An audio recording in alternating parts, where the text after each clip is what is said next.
Hello, this is Hey Echo there, Chernik. how are ya?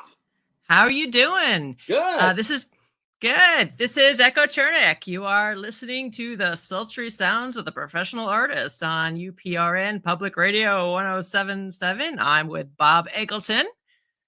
Bob, say hi. How you doing, everybody? It's good to be here. And if you want to see our smiling faces, make sure you go over to YouTube and follow us there as well. It's on Echo Chernik. And Bob, you have been illustrating for what, 1,000 years now? Oh, but I had decided, this goes back way back. Okay. I decided in 1969 I wanted to do comic books. I wanted to do comic book covers. I was 9. And comic books, and I actually thought comics were individually drawn for me. I had this weird idea that they were. I was later For you specifically? Yeah. And I mean, I grew up with Jack Kirby, with Mike Ploog, with John Severin, with John Buscema, the greatest. The Marvel bullpen is what they called them, and that's what I was really into. And the thing was is that it all coalesced for me because back in 1964, this is 60 years ago, I was taken to the New York World's Fair and I saw dinosaurs for the first time in my life. And I saw the Tyrannosaurus Rex, the Sinclair Oil. Sinclair Oil did this big exhibit of dinosaurs early, and it was like they had a freaking Tyrannosaurus Rex and they had a freaking Brontosaurus and we called them Brontosauruses then. And then they had a Triceratops and this 4-year-old had never seen, 3 or 4 years. No, I was 3. I'd never seen anything quite like it in my life. And so 2 years later, 3 years later, my mother bought me a present at the local store, and it was 69 cents. It was an Ideal board game. Remember we played board games back in the day? And it was called the Godzilla the Game. And it had this big, she goes, it had a dinosaur on it. And it's like Godzilla torching New York City. And I was in love, and I said, "Who is this Godzilla? I'm going to find this Godzilla. I'm going to pursue this Godzilla." But in the meantime, I was a kid in school and elementary and all that, and I had done this kind of the art teacher had given me some things to put together with shapes. They give you a bunch of shapes. And they go put them together and make a picture out of them. And these are glue on. You use the old glue. Remember the glue you could eat? And, the edible stuff, yeah. and what the art teacher, I did a boat on an ocean. The art teacher was floored when I took these triangles and put them one over each other.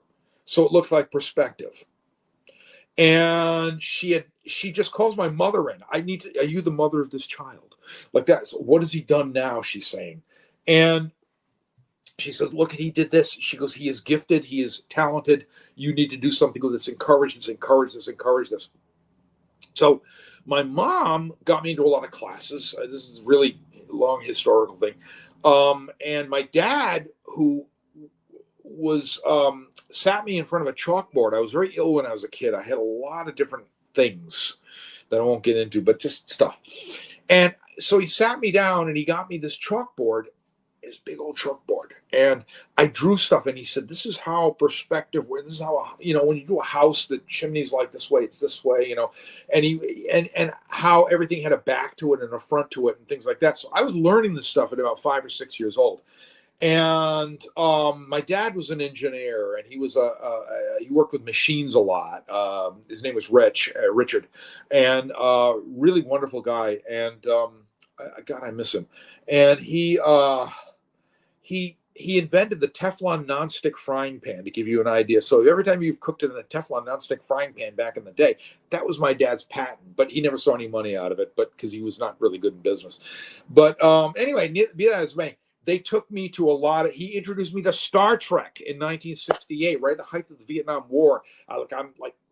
Here I'm watching Kirk going like, in the heart, in the head, I won't stay dead, while something sits back and laughs and starts it all over again. Kang! Like that, and this was like, I'm an 8-year-old, and it's like, this is having this profound effect on me. And then in 1970 or 71, They released 2001: A Space Odyssey, the Stanley Kubrick movie, and it came to the local theater down here, big screen we had. And they said to me, they go, "Oh, we're going with a bunch of adults." And they said, if you need some explanation of what this film is like, don't hesitate to ask. Well, guess who explained it to them? and then anyway, so I grew up as a child of the 70s with the comic books and famous monsters of Filmland and everything. There's no internet. It was just creature feature on TV. We go to TV Guides, the monster movies on TV or the science fiction movies. I watched Star Trek, Space 1999, anything science fiction. We were so desperate for it. There was no streaming. There was no DVDs. There were no VHS. There was none of that. And that was the future. And anyway, so what I had realized was, I realized as I got into this, I'm going like, this is going to be this thing in my life. This is going to be really important. And I was drawing the stuff too at the same time. And so anyway, in high school, they were saying, art will never get you anywhere. You won't get anywhere with art. Art is like 95% unemployed. Blah, blah, blah, blah. I'm like, well, I can't think of anything else I want to do. And I was this dweeby kid. Really dweeby kid. And I had so much fun doing art-related projects in high school. And everybody knew me for it. And everybody thought, you must have been really unpopular in high school. No, I wasn't. I just checked my yearbook. There's a picture of me 8 times in there, including voting most artistic in my class. And so anyway, I got out of high school. I met an artist named Eric Ladd, who at the time was the vanguard. He was with Carl Lundgren and Mike Whalen and all these new artists coming into the thing who were doing book covers. And I saw an article on him in the paper, and I called him up. I called up the guy who wrote the article, and he said, "I'll give you his number." And I called Eric up. And Eric said, "Hey, come on down, man." Eric's like a hippie, and he was like, "Come on down," like that, So, it's like I walk into his house, and those interesting plants you have growing there, and anyway, Eric showed me his paintings, and he looked at my work, and he said, "Jesus," he said, "you're really talented," and he said, "I think you got a place here. You got to, they're looking for all kinds of people. It's going to be very big," and so he said, "You got to go to a show called Boscone." And it was in Boston, Massachusetts. And he said, "The best artists in the world are there." And he said, "You're going to love it." So 1979, on a cold winter's day in February, I took a bus up there, paid $5 to get into Boscone. And I walk in, the first thing I see is Michael Whalen's White Dragon painting. Oh, I love that one. In the flesh. Oh. And I was like that. And the next year, they'd advertised there was a Worldcon coming in 1980 at Boston. What the hell's a Worldcon? Oh, cool. And this was back in the day when there was no internet. So we got progress reports. So I paid $20 for art space in the Worldcon, $20 for a membership. Think about this. And I had a job. I'd worked at Toys R Us at one point. I mean, that's pretty, I worked around toys. Cool. And so I paid for a membership with that. And then I had gone up to see, I got a bunch of my friends together, and I said, let's share a hotel room. The hotel room in downtown Boston was a heartbreaking $29 a night. And the convention rate. So we had 6 guys in there. So some people slept on the floor, some people slept on the bed. And so I brought my art over, put it in the art show. I made $300 in the art show, and I spent an entire, including food, $175 for 5 days at a World Science Fiction Convention. Wow. And it gets even better because I won Best Amateur Artist in the show in both divisions. And I got to meet Don Mates and Kelly Freese and Mike Whalen and Rick Sternbach. And you're hooked. Yeah. I was like, okay, we're going like that, and I started getting into this whole thing. And at the time in 1981, this is a really brief history of my life here. 1981, I got a job. Walked in 11% unemployment in Rhode Island. I walked right into an art supply store called Oaks on the Hill, and I overheard them saying that somebody just quit. They needed a new person, and they were watching me buying stuff and helping me like recommend brushes to like an art student. It's an old art store that went back decades, back to the 40s. So it smelled like sawdust. It smelled like old wood, and Best kind. they had all kinds of old stuff in there. And the guy just comes over and he said, "Do you want a job here?" And I said, "Sure," like that. So they gave me this job. They full-time benefits. I got Saturdays and weekends off. And I got a 40% discount on art supplies. And I had this supervisor named Bob, who his name was Bob too. And he comes along and he goes, and he's like this. He's like, "Oh, hey, Bob, we're getting these new pens in. The Yashitomo company sent me these things. You want to? Here, take them. Take these brushes, check them out. You're an artist, test them out. Get back to me. You can keep them too." So I get the best free supply of paints and art supplies because I was the testing guy. And so anyway, and then people would come in thinking art supply store, they're thinking artist supply store. And they come in saying, "Do you need any artists?" And so the staff would say, "Him." And I would get little jobs like $25, $30 for like a portrait or whatever. And then there was the teachers at RISD. They catered to the school, Run School of Design.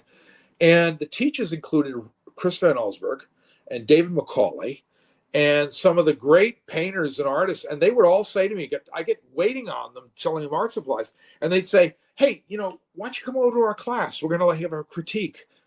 Yeah, okay. So I went over to the classes and watched, like, this is at the time a $12,000 a year school. And I went over there like for free. And I sat in on things, and that's how it all blossomed. And then eventually Oaks, it sort of petered out. The job went elsewhere. And I had a very good friend of mine say to me, "So what are you going to do? You going to go back to another job again? Or are you going to like take it and jump into the fray and do art?" So I connected to another well-known professional artist at the time in 1983. And I realized some people watching this were born in 1983. And he took me around to meet like advertising firms, and I just sit and watch how he dealt with things, and I sat in on things. And this was the days when you could call somebody up on the phone and say, "Hi, I'm such and such. Can I show you my portfolio?" And they'd say, "Yeah, sure, come right in." And then you get in, and they come in, they bring their staff in, and everybody would gush over you, and they tell you, "Oh, this is really great, blah, blah, blah." Or sometimes they tell you, "Well, they've got no use for you." And then you say goodbye. But that was because we had 12 or 15 different advertising firms in the town. And you could just go to any one of them. And then they say, "Could you do me a little spot illustration? We can't pay a lot. We get $300. That's pretty good. I'll take it." And so I did. And that started that. And then I went to a convention, and this was Boscone, and I credit them. They had the best art show. They had the best art show. They had Mike Whalen, everybody in the early 80s. It was Wonderland. And publishers would come to these conventions. This is how, little backstory, how things would go. Publishers would come to the conventions, and they would say, "We're going to have a party. We're going to have a Bain Books party, or we're going to have a Tor Books party," or whatever. And you'd go up there, and there'd be editors and art directors, and you could just talk to them. And like at one point, Jim Bain, founder of Bain Books, looked at my stuff and he goes, "Hey, I like your stuff. It's really good. Could you do book covers for me?" I'm like, "Yes." And I sent him a bunch of slides, and he bought one right off the bat for the old Dell science fiction line, because he was packaging that at the time. We had what's called packagers back then. You had Byron Price Visual Publications. You had Cloverdale Press. What they do is they package things for bigger publishers, and they would just hire artists all the time. And Byron Price was a great guy that I met, and he hired me. He brought me in. And I would traipse around New York till my feet were sore, and I'd have my portfolio with me, and I'd make appointments on payphones and everything. This is what you did. And I'd stay in like a 42nd Street hotel where it's like there's something going on in the room next door. You know what I mean? And you're like, and meanwhile, I'm just traipsing around, and if I was real lucky And it happened. I came out of New York with a couple of book cover jobs, and it was like, and they just said, hey, we've seen your stuff at conventions, not the internet. We've seen your stuff at conventions. And we love your stuff, and that's how it all started for me. Now that's 40 years ago. That's a long time ago. And then things became very, in the 90s, I was really rolling along. I was half my age now that I was in the 1990s. So I had the energy and the chutzpah to do it. And the thing is that I didn't quit. I stayed at it. I didn't take the rejection. And I had rejections. I had people tell me, well, your work's not up to our standard. I didn't take it badly. I just went to other people that liked my work. And that's what was important, is you stay at it. You get knocked down, you pick yourself up, you stay at it. That's what's important about anything. And that's my advice to any younger artists, any illustrators, anybody. You get knocked down, pick yourself up, keep at it. And if you do something you love, and you have the passion in it, you have the passion, the excitement in it, the money will come. And all of that will unfold before itself. And unfortunately, as we were talking earlier privately, things have just got complicated now. Everything's so complicated. Like they don't talk on the phone anymore. Nobody wants to talk on the phone. I've encountered things, Echo, where people say, oh, younger artists say, well, they say, oh, this person said, I can't look at your portfolio legally. Yeah. Because it's more complicated than it used to be. It used to be you just meet up with them, like you were saying. You just meet up and they're like, "Oh, here's a job and here's another job." And now it's there's more paperwork and it's more complicated. Yeah, you said you were running into that. Yeah, and it's something to see. And I've found myself, as I've gotten Godzilla came back to me in 1998. Was my mother? I always loved the movies, and I went to the. Here we go. And I went to the movies and all this kind of stuff. And then my friend, I started working with Dark Horse Comics, who were publishing Godzilla books at the time. And Randy Stradley, who's the editor there, is a big Godzilla fan. And he called me up and he said, I would do a couple of covers for me. So I did the covers. And that was great. It was just so much fun to do. And there was approvals. And that was my first introduction to dealing with licensing and approvals. And I can get into that a little bit, where, you deal with licensors, and sometimes, unfortunately, it's really strange because you know more about their stuff than they know about their stuff. Yeah, I've run into that.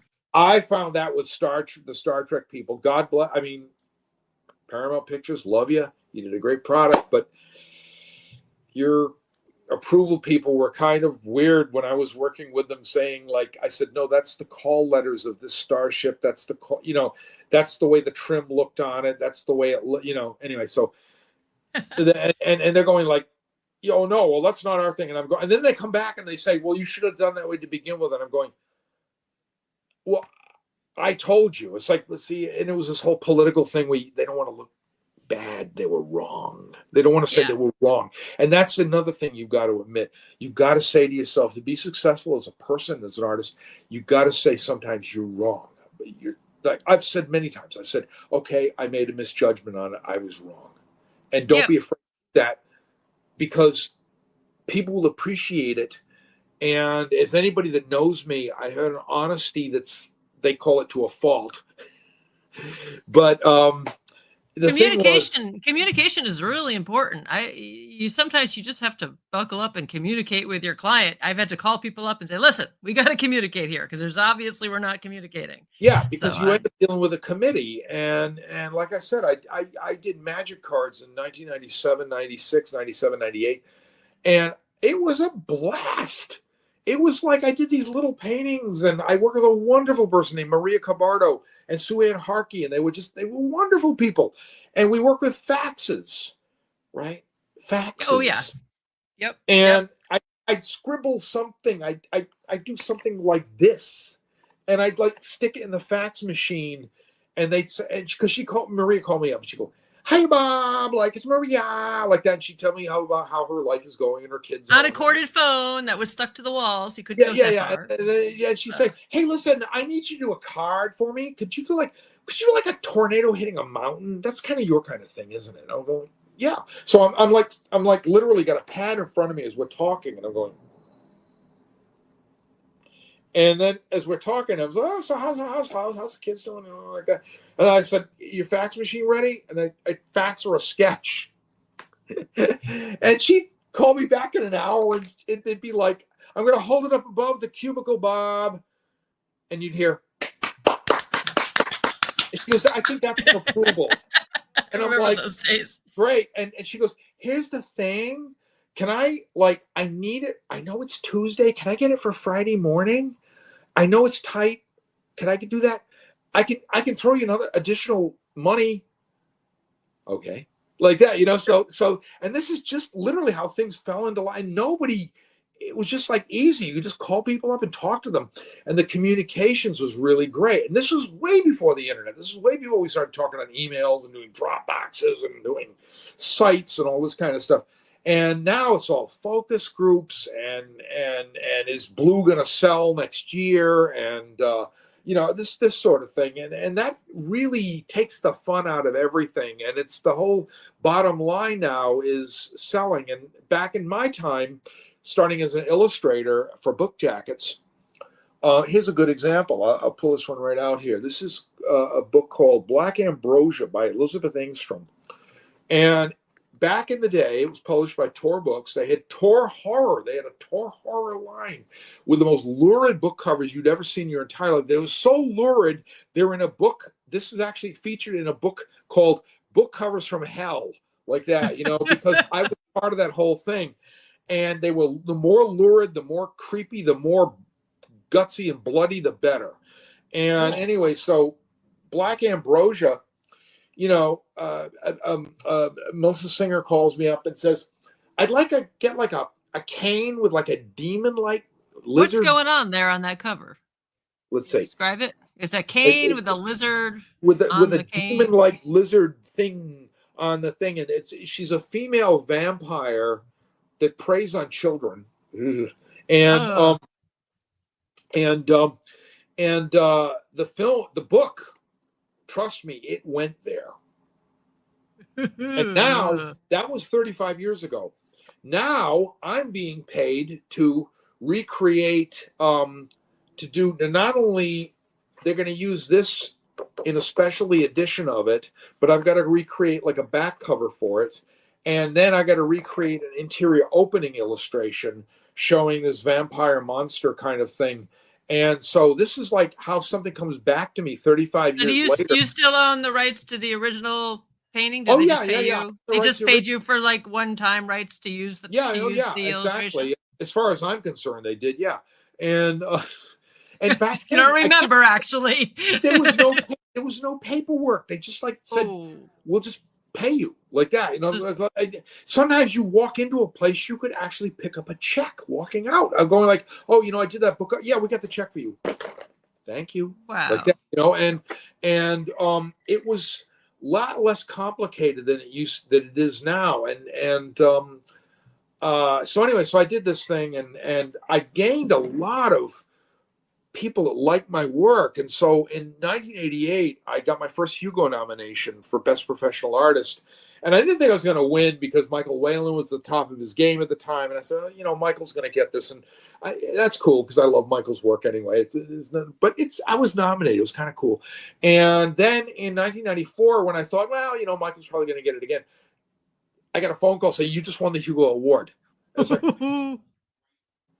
and so I literally got on a plane to Canada the next day and I went up to Winnipeg to go collect it. And I did this whole song and dance in front of the costume thing. And George Barr represented me the Hugo at the time. And it was freaking hilarious. It was hilarious.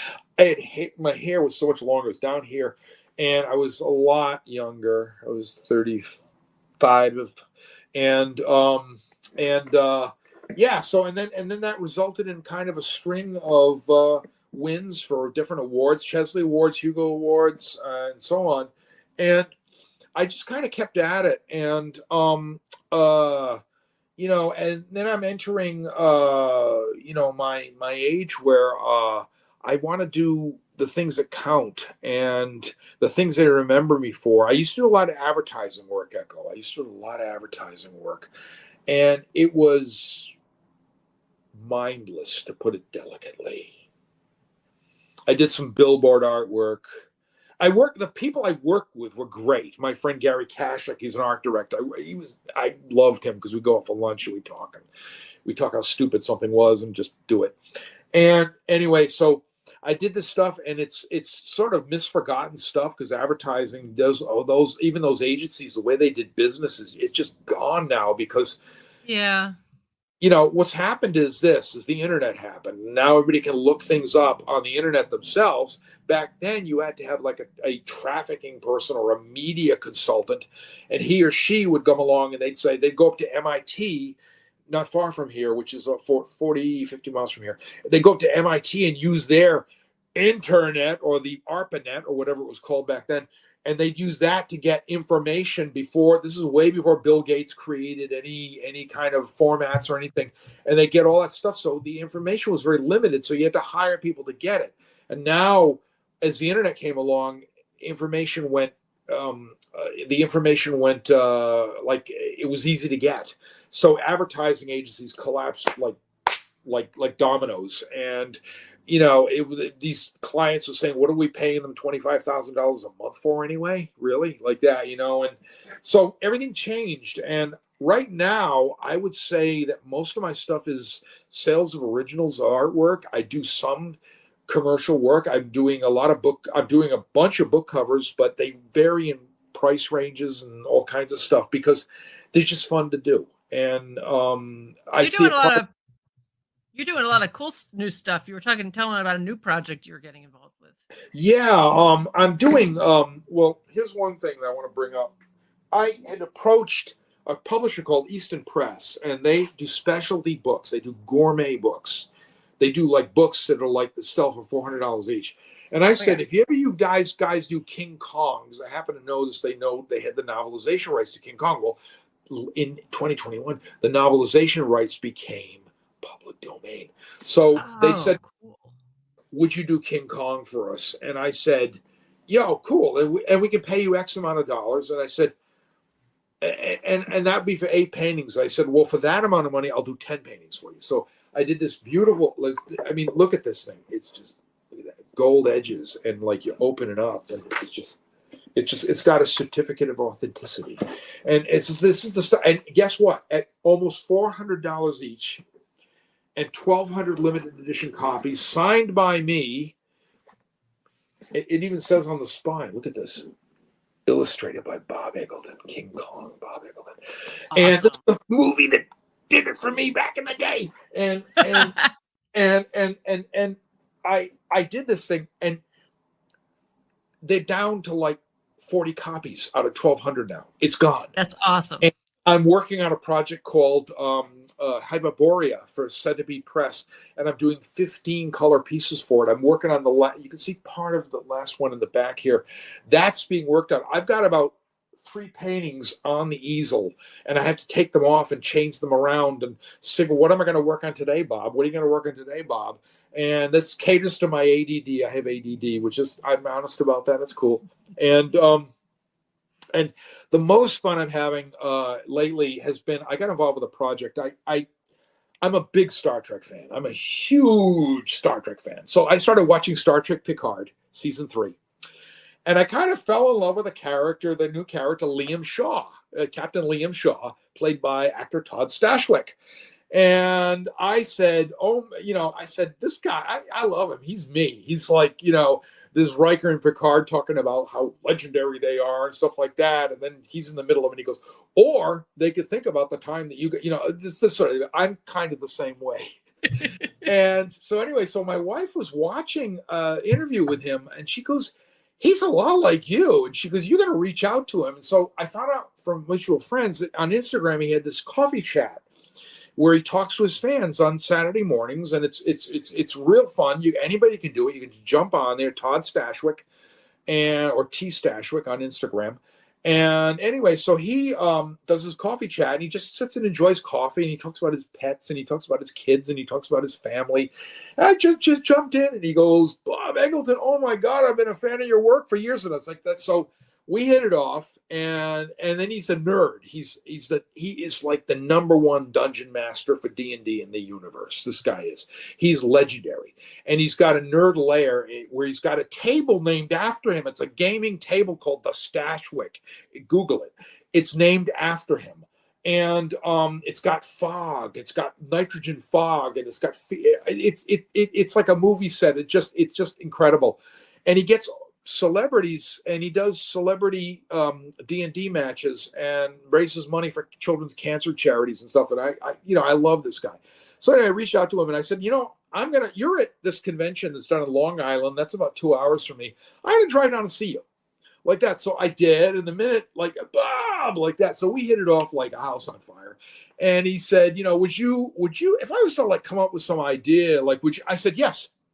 And so anyway, so he started this idea with his friend David Nett, who's now a friend of mine, and they're this golden guy, the awesome guys, and they did a project called it's called Progcore, and the whole thing is to capture what we loved about, some of us loved about the 1970s fantasy scene, Dungeons and Dragons, the movies of the time, including Labyrinth or like Legend, the Conan films with Arnold Schwarzenegger, the Dark Crystal, yeah, all this stuff like this that was like the Ralph Bakshi films, the Rankin Bass, The Hobbit. Remember that film? It's like they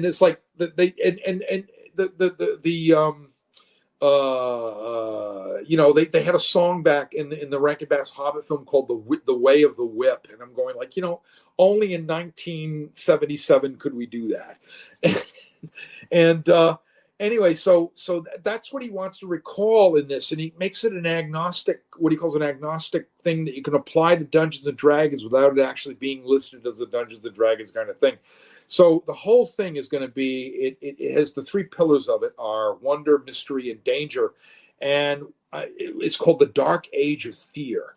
And it's just, okay, the best way to go is go to www.progcorefantasy.com, and it explains a lot of things. I worked on an animation on it to promote it with his son Oscar, who's a wonderfully talented animator.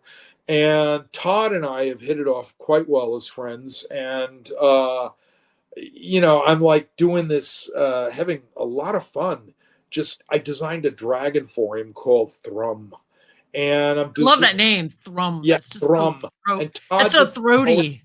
Todd did some poetry for it, and it just was out of this world. Like, it's just like, he wrote this thing about this little missive. It's on my Facebook page as a public post. You can go read it. And anyway, so he's doing a whole story, and he's invited Will Wheaton's involved with this. Felicia Day's involved with it. She's going to be involved with the live action play that they want to do. It's kind of a thing. And then there's going to be a soundtrack to it if they get the Kickstarter money going. There's going to be a soundtrack to it by Jeffrey Schumann, and it's going to be our inspirations are things like the group Styx and Led Zeppelin and gosh, it's going to be amazing. Yeah, and and what everybody's trying to do is what Todd wants to do, and Todd and Dave want to do, is they want to show the great things we loved about that time. It was a very simple time when things were, Dungeons and Dragons and, all this stuff that was cool.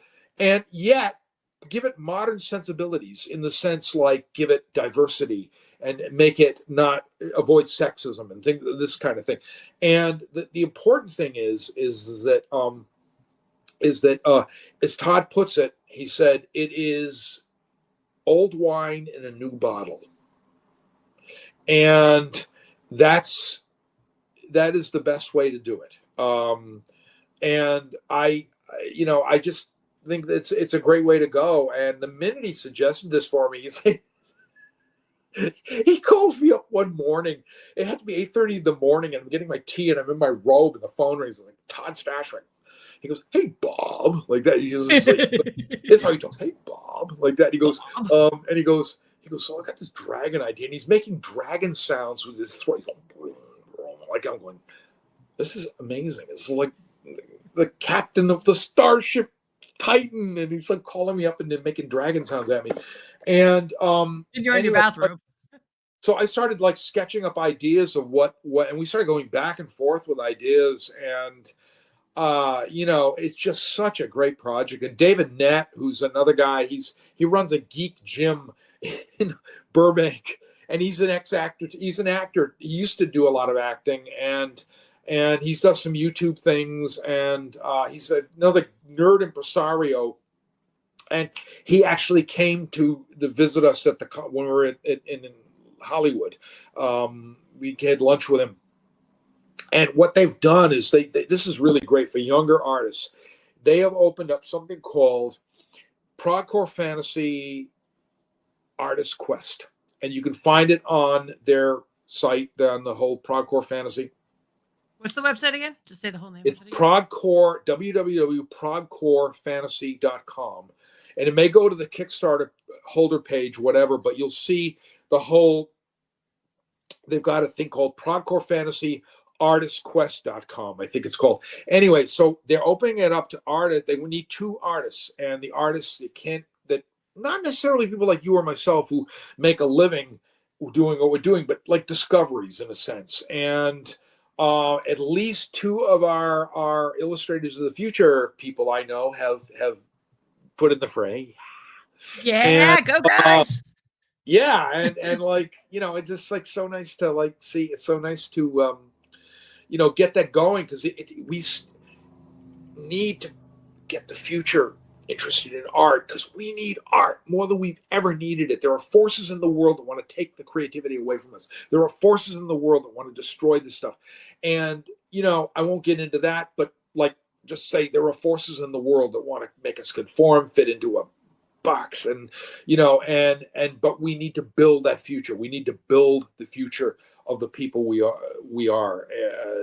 that we want a creative future, and that's so important. I mean, people gave me a leg up when I was young, so I'm perfectly willing to give them a leg up, because that's what I do, and it's good karma. It comes back to you and all that kind of stuff. So they can just enter there, right? Just throw. Yeah, that's right. Yep. And of course, what? Anybody question? Ask anything? Yeah, I think you should be able to see the questions on your thing. I clicked the button, but I don't know. Where's well, I don't know. I'm not sure. But April says hi. Hi, April. April says hi. Christopher James says hey, Echo and Bob. Aiden says, I want that table. Heath White says hi. Let's see. Hi, everyone. Hi. Michelle says hi. Lots of highs. Hi. Sarah says hi. Emma says hi. Does anybody have any questions? Is the question. I have a question for you, though. So, if you want to see the table, just Google the Stashwick table. I'm sure it'll come up. And somebody had designed it in his name, and he got one. It's a $15,000 table, but it's like a little set for a fantasy movie, but it's Dungeons and Dragons, and this is what's awesome. Watching him play, and then you can go on YouTube and you can watch him do the Legends of Eleonora, and Eleonora is based on a situation where a little girl, they lost of cancer, and so it's dedicated in her name. And if you see that, you can see him play. He got Jonathan Frakes to play. I mean, he's getting like Will Wheaton involved with it. He's, this is cool. This is all the Star Trek people are coming in, and that is so cool, because, it's like, this is like my childhood coming back to itself. And here I am, like, I'm coming up on like 1968 was when I first saw Star Trek, and it's come full circle for me. And I got to work on Star Trek: The Experience. I was a concept artist. A little more background on me. I got a call out of the blue, and they said, no internet, out of the blue. Hi, it's Merrick Hamburg. Would you do some concept art for me for Star Trek: The Experience? I'm like, yeah, sure, like that. And this was 1996, and he drove me crazy in a nice way, but he also pushed me to be more creative. And I did a Klingon planet when you went into the ride themed kind of thing. So I can say that was my contribution to Star Trek. And I worked on the movie Sphere, uncredited. I designed the black hole sequence. If you couldn't see that on YouTube, the movie was a dud, but you can see it on YouTube. Jimmy Neutron Boy Genius. I designed a bunch of things in that. I designed the worm that you see at the end. I designed Poltra, the giant chicken monster. And I designed some background stuff. And then I worked on the Ant Bully in 2006. I worked on an unproduced movie called The Seahorse. And I did the concept art. I did some work on a movie called The Idol, directed by Norman England. And it's a short movie. You can Google that. It's called The Idol with a small I-D-O. And my recent thing in the movies was working with my friend Eric McEver, my new friend Eric McEver. Again, 37 years old, Eric McEver. He's a director. He lives in Japan and lived in Japan for 10 years, and he worked in anime. He was 13 years old when he first saw my artwork. Talk about make you feel old. And he's 37 now, and he's a director. And he calls me up in 2021. He just contacts me, goes, "Hi, I'm Eric McEver, and like I've been a fan of your work forever, and I just did an independent film called Ike Boys. And I'd love you to do the movie poster for it. And my producer's going to talk to you about it and all that." And so I said, "Yeah, sure." So Eric and I did a Zoom session. We developed a bromance right there. It was awesome. We just hit it off. And then they said, "Yeah, sure." So I said, "Okay, great." And I came up with this. It's called Ike Boys, and it's a love letter to Japanese anime, monster movies, and it's all shot in Oklahoma on a very low budget. And when I say low budget, I'm not going to reveal the budget, but it's got Ben Browder, it's got Quinn Lord, it's got Billy Zane, and it's got the Japanese actor Shaku in it. And so it's a marvelous movie with special effects, some done in Japan, some animation done in Japan, but most of it shot in Oklahoma. And it's playing, it opened just this weekend in Tokyo at the IMAX with my poster. This is my poster with it, all over Tokyo. And Eric's doing press conferences, and he's and all kinds of stuff. So, and in Japan, when you go to see a movie, they have what's called theater merchandise. And okay, you go to see a movie here, you spend what, $12 on a ticket. Over there, you spend $18 on a ticket, and then you spend $300 buying the merchandise, which is like usually like little action figures and program books and stuff. Well, anyway, Ike Boys has got T-shirts. It's got a car. It's got my stuff on it all over it, the poster, and it's just there. It is. It's all over Japan, and I'm so how cool. Yeah, and so cool. Eric and I have hit it off so well. He's doing more movies, and I'm going to be involved with him, and that's all I'm going to say. So this is how, when you network, this is a lesson here. When you network and you do something and you play on your instincts, it turns into something later that telescopes into something really big, and you take a risk on something. And I swear to God, even my accountant doesn't understand me, because it's like, they operate in this linear kind of way. And I'm going like, well, I operate in an instinctive kind of way, like if I feel good about something, the money doesn't have to be stellar to work on it. But if it's going to be pleasurable and establish good contacts and good relationships and good, it just, everything falls into place. You don't know where it's going to lead either. You might do a project that's smaller and it's going to lead to something amazing down the line. So, and exactly. And I've been doing this 40 years, right? And I've been everybody's going like, "Oh, so it's very seat of the pants." And I'm going, well, I've been seat of the pants for 40 years. I don't know what the hell's going to happen. And, and so it may be great. It may be, it may go nowhere, but the idea is to take a risk on something and take a chance, because if you don't take that risk, you'll never know. Pass or fail, you'll never know. And, the answer is always going to be no if you don't try. Yep. I don't know about you, but you end up, and if it's so out of your comfort range, you might end up with this slightly different style that you're like, huh, look at that. Now I have a new style that might lead to Exactly. something later. So That happened is that, I've changed my style so much over the years. This is kind of fun. I've gone from a kind of a real slicker airbrushy style to a much more painterly style where I'm working in, I like tactile and surface texture on things and all that. And I'm making a lot of hand movements here, doing, but I like a lot of doing a lot of surface texture on things. And it's funny because somebody did this thing where they wanted to try to see what they would get if they could AI me prompt Bob Eggleton, and they can't. God. It was a mess. It was an absolute disaster. It looked like Salvador Dali meets Picasso meets Turner or something. It was just a disaster.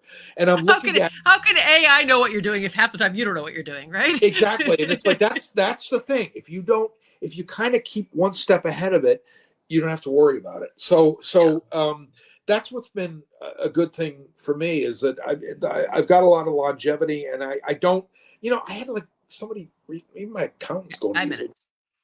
he's going like retiring. No, artists don't retire. We just we just draw our lives to a close. Oh, I was gonna say draw our own conclusions, but yeah, That's bad. That's bad. All right. So, have you done any Star Trek book covers? And are you going to be at Dragon Con this year? No, I'm not going to be at Dragon Con. I got to find a way to get invited to Dragon Con. I'll be at Dragon Con. You should be. Why are you not? You should be at Dragon Con. You should be. I know. I should be there. I will be at. Talk to April about that. She knows people.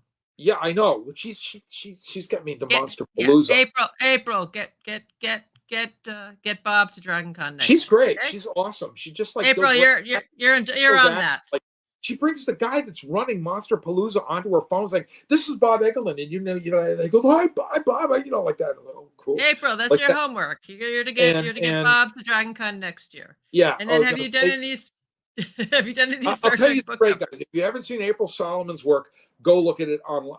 She's brilliant. She's absolutely brilliant. And so it's been. I have not done Star Trek book covers. I have not. I did a magazine cover a long time ago, and I did a bunch of these things called Star Trek plates when they did these collector plates things. And it's real interesting. I go back to the 90s and with the Star Trek merchandising, but I always it's always going to be in my heart because that's what got me into science fiction, and it got me the way I think is the original Star Trek series, like just Kirk and Spock and the way they logically, Spock would do something logical, like that, and the ultimate computer, what a great episode. Go, if you haven't seen it, go see it.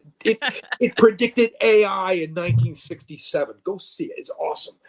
And so it's just like something that is passion. If you do something and you put your passion into it, you do something amazing and incredible, all the good things will follow. And I really believe that if you put your heart and soul into it, you put a lot of energy into it, you put a lot of time and a lot of your passion, like, it's like sex. It's like, you just go at it and you just give it all you've got. And, it's passive. It's, if you don't, it's going to be no. And life is about risks. And if you don't take those risks, you don't know what's going to happen. And I met so many wonderful people in this business, and actors and artists and writers, and they've all done the same thing. They've taken risks. And and the other thing is, you got to surround yourself with a community of people who encourage what you do. It's like a little, get people around you that are your tribe. Be in the tribe. There's no room for the negatives and the doubters. Be in the tribe. And everybody will help everybody else out. And that's what's important. Well, I expect when you're like 150 years old, they're gonna find you fossilized in your studio with like a dinosaur in one hand and brushes in the other hand, all like still trying to paint. So, Oh yeah, it's you like, know, yeah, you got all kinds of dinosaur. toys in your, Yeah, I've got or the like octopus. You got like lots of toys in your studio oh yeah, there. I've got like a woolly, let's say a woolly mammoth. You got a woolly mammoth there. You got and dinosaurs and and, brushes and and octopus. yeah. You're gonna be And a painting until you're. coelacanth. How many people I have a get. coelacanth in their studio? You know, I it's like do not have a coelacanth in you there. don't have a coelacanth, you know. And there's plenty of Godzillas. There's too many. You can sort of get an idea what's going on in the background there. I got fossilized ferns. Oh, that's awesome. That's awesome. I got fossilized mosasaur teeth because they look like dragons. Ooh, that's cool. So, well, we're about done. So, do you have anything else you want to, any URLs or anything you want to pitch? No, just www.progcorefantasy.com. It's a big project I'm involved with. I think it's gonna be great. I'm on Instagram. I'm on Facebook. I'm real easy to contact and talk to. Yeah, shows coming up you're at, or I'm going to be at G-Fest. I'm going to be at Shore Leave, which is a Star Trek convention, and then I'm going to be at ArchCon down in St. Louis, and they're great people. And then I go to IllexCon, and that's where I'm going to see April and other people like that. And IllexCon is great fun. And then I'm going to be going to Bologna, Italy in December for a Magic the Gathering thing. And so, yeah, so it's all going, you know, it's all sort of keep traveling. I love traveling. I do too, but it's been the trouble has been like, you know, again, like, you know, traveling is fine. It's airports and planes it went from pleasure to being in a cattle car. Yeah. And the only thing, and schlepping artwork, shipping it around and stuff like that, that's just my demon. You know what I mean? Because it's like it used to be so cheap. You could do that so cheap, and now it's like this little box here, $100 for FedEx. Are you kidding me? Like that, you know? Yeah. And yeah. So anyway, so I love everybody. Thank you so much. And I've been at this. This is my. I can say this is my. There's a Bruce Lee quote that I have on my wall, and I'll read it to you. Bruce Lee says, "If you spend too much time thinking about a thing, you'll never get it done. Make at least one definite move daily towards your goal." And when you do that, you know, because you can sit and vacillate and worry about things and all that, and in the end, none of that worry is going to buy back the time that that you need. And so you just go at it. And I know we live in a complicated world. Oh, is it complicated? It's scary. There's scary things going on right now, and you know what I mean. And it's scary stuff. But we got to be creative, and we got to work at it. We got to overcome this, and you know, this is, you know, get our passions out there, and that won't be denied. Awesome. Well, thank you. Thanks for joining us. See you later. Bye. Great time. Thank you.